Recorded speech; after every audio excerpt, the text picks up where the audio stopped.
This is the Lone Crater YouTube. We hope this video helps.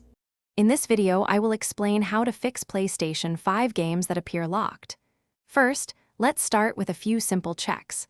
Always ensure your PlayStation 5 is connected to a strong internet signal. This is crucial for license validation.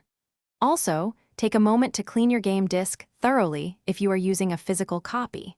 A smudge can sometimes prevent proper game recognition. Make sure your console's system software is completely up to date before moving on. Often, digital game licenses can get a little jumbled, leading to a locked icon. To fix this, navigate to your console's settings, then find Users and Accounts. From there, select Other and choose Restore Licenses. This process usually takes just a few moments to complete, refreshing all your digital content rights. Also, double-check that your PlayStation 5 is activated as your primary console. This setting is vital for accessing your digital library seamlessly.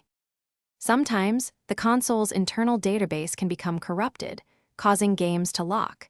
To address this, turn off your PlayStation 5 completely. Then, hold down the power button for about 7 seconds until you hear a second beep to enter safe mode. Connect your DualSense controller with a USB cable and select Rebuild Database from the menu. This process reorganizes your hard drive, which can resolve many common issues, and it generally does not delete your game data.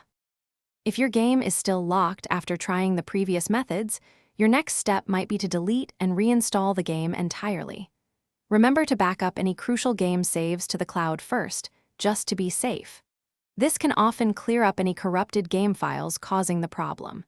If after all these steps, the issue remains, it is best to contact PlayStation support directly. They can offer more personalized assistance and help you further troubleshoot this specific problem. Thanks for watching. Consider subscribing if we helped you.